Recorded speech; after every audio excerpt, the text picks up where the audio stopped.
ఈ నెల భక్తులకు విజ్ఞప్తి, ఈ నెల 29 గురు పౌర్ణమి మహోత్సవం జరుగుతుంది. అంటే మన కార్యక్రమంలో, మన ఈ గురు పౌర్ణమి కార్యక్రమంలో మన మందిరంలో 3 రోజులు కార్యక్రమాలు ఖచ్చితంగా జరుపుకుంటాం. మనం ఏ ఫంక్షన్ పెట్టుకున్నా 3 రోజుల కార్యక్రమాలు మన మందిరంలో ఖచ్చితంగా జరుగుతాయి.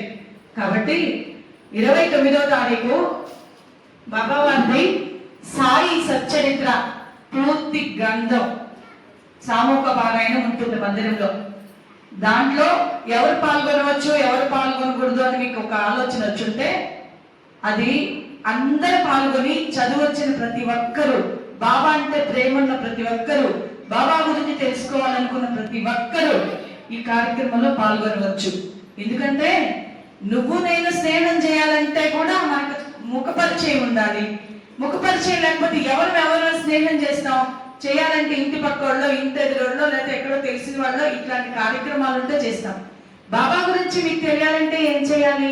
ఆయన గురించి తెలుసుకోవడానికి కూడా ఒక అర్హత ఉండాలి. అర్హత మనకి గుడి దాకా వచ్చామంటే బాబా అంత ఎంతో ఇచ్చినట్టే. దాన్ని మించి సంపాదించాలా? ఇక్కడికి ఆగిపోదామా? చెప్పండి ఒకసారి. సంపాదించుకోవాలి కదా, బాబాతో మమైక్యమై ప్రయాణం చేయాలి కదా.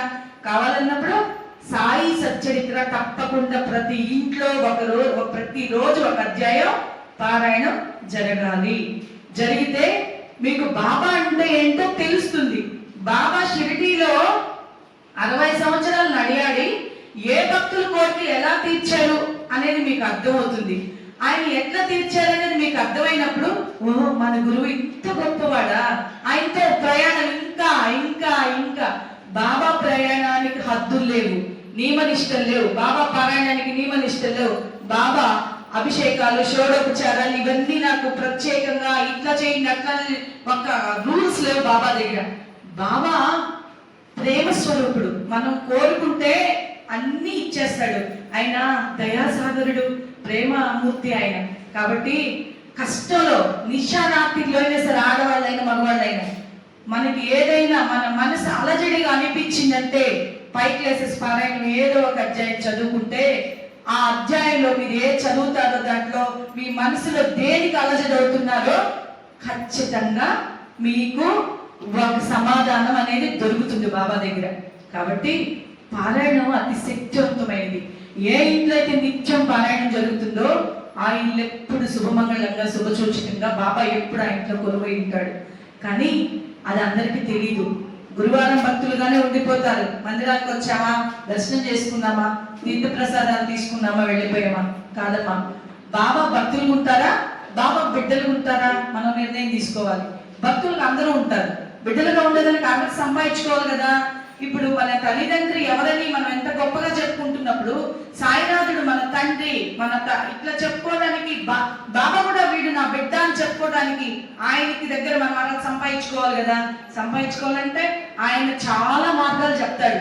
దాంట్లో 2-3 అయినా మనం పాటిస్తే అర్హతను సంపాదించుకుంటాం. కాబట్టి ఆ సచ్చరిత్ర గురించి మనం తెలుసుకోవాలంటే చాలా విశిష్టమైనది. మన గురువుకి ఇష్టమైన రోజు గురు పౌర్ణమి అంటే.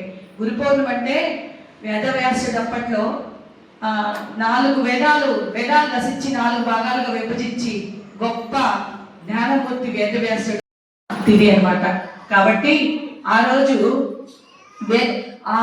ఆషాఢ శుద్ధ పౌర్ణమి నుంచి 4 మాసాలు వర్షాకాలం కాబట్టి యోగులు, సన్యాసులు భిక్షాటనకి సంచారం ఎక్కడికి వెళ్ళరు. వాళ్ళు ఒకే దగ్గర కూర్చొని ఉంటారు పౌర్ణమి మొదలుకొని. ఆ టైంలో పౌర్ణమిలో అక్కడ కూర్చొని వాళ్ళు ధ్యానమగ్నులయ్యి వాళ్ళ శిష్యులకి జ్ఞానబోధ చేసుకుంటూ ఈ గంధ పట్టణాలన్నీ వాళ్ళకి చెప్పుకుంటూ చాలాగా శిష్యుల్ని చాలా ధర్మం వైపు నడిపిస్తూ వాళ్ళంతా చేస్తూ ఉంటారు. ఎందుకంటే ఆ పౌర్ణమి రోజు నుంచి వాళ్ళు చాలా ఎక్కడికి వెళ్ళరు, ఒకే దగ్గర కూర్చొని ధ్యానంలో ఉంటారు. కాబట్టి వాళ్ళకి చాలా శక్తి, పవర్లు అన్నీ ఉంటాయి. గురు పౌర్ణమి వేదవ్యాసుడు పుట్టినరోజు కాబట్టి అప్పట్లో ఆ గురువు అందరికి తెలుసు కాబట్టి అది చేసుకున్నారు.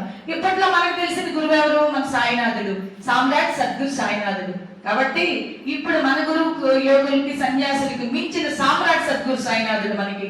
కాబట్టి ఈ గురువుకి కూడా ఆ రోజే అన్ని జరుపుకుంటాం. కాబట్టి మనం ఖచ్చితంగా గురు పౌర్ణమి రోజు బాబా ధ్యానంలో, బాబా ఊసులో, బాబా పారాయణంలో, బాబా నామ సంకీర్తనలో ఎక్కువసేపు గడిపితే ఆ రోజు గురువు అనుగ్రహం ఎలా ఉంటుందో తెలుసండి.